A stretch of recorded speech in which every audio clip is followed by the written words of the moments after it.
the India-US relationship right now as it stands?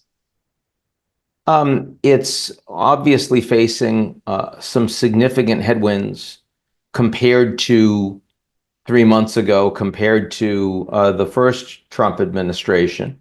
I think there's less trust.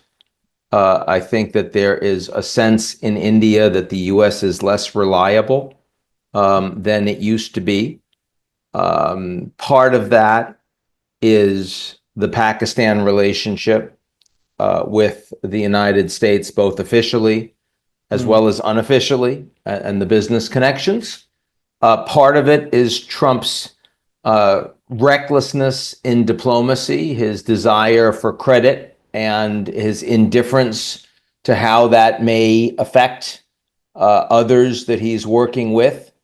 Part of it is trade, and not only the reality of the trade negotiations, which have been confrontational, but also whether or not the United States can be trusted to follow through on an agreement in a phone call. We've heard from Vietnam, and Modi's had those conversations directly, other countries in the region, that what they thought they agreed to, the terms then change when Trump announces it. And that's a problem too.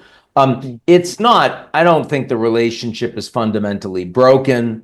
I think that the Quad is going to continue. It will persist. The security alignment with the United States, the intelligence sharing, the desire of American companies to hedge more into India as opposed to China. I think all of that is continuing, but the idea that the U.S. is going to become India's reliable, trusted, great power partner, that clearly is not in the cards, right?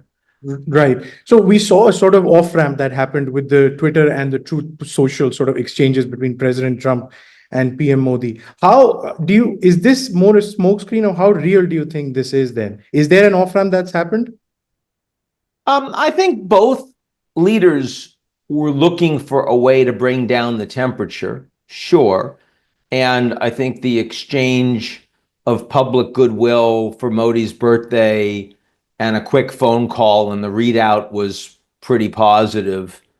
All of that yes, it's performative, but it reflects a real intention.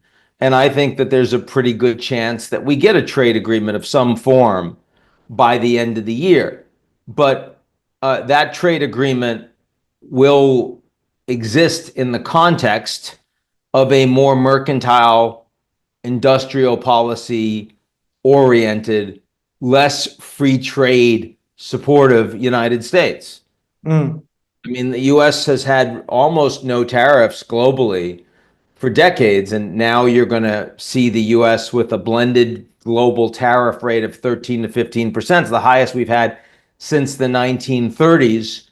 If you're India, and I mean, India's rise has been on the back of global markets, right? Integration in a global economy. Well, the world's largest economy is telling you that they're not really supportive of that anymore. So obviously that's going to have a chilling effect on the overall trajectory of the relationship.